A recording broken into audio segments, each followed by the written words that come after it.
Mayong adlaw, nakasentro karon ang ginahimong imbestigasyon sa kapulisan sa trabaho sa empleyado sa Bureau of Fisheries and Aquatic Resources kon BFAR kinsa gipusil patay sa Panabo City sa Davao del Norte.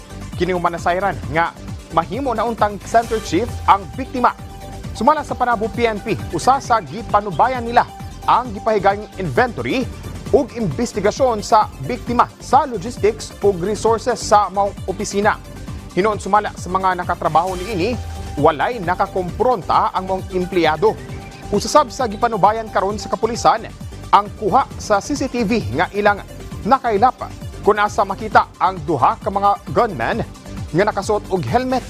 Gipasaligsap sa Panabo PNP nga ilang himuon ang tanan aron nga makabot sa pamilya ang hustisya. Nagpahigayon og Voters Education and Automated Counting Machine Roadshow ang Commission on Elections kung COMELEC netong Disyembre 6 ning tuiga sa Daniel R. Aguinaldo National High School Condrans sa Matina, Davao City.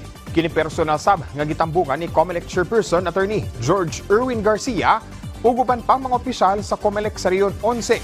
Gitambungan sab kini sa pipila ka mga magtutudlo og senior high school students sa Drans nga first time muboto karong umaabot nga 2025 national midterm elections.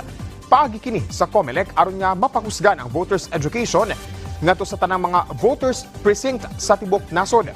Sa tumo nga mas makabalo pa ang katawhan sa sistema sa bagong automated counting machine kun ACM.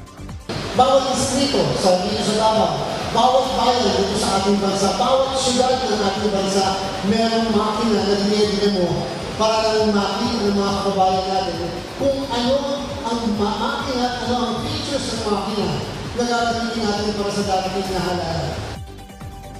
Ug mo kadto ang mga nagunang balita dinhi sa PTV Davao.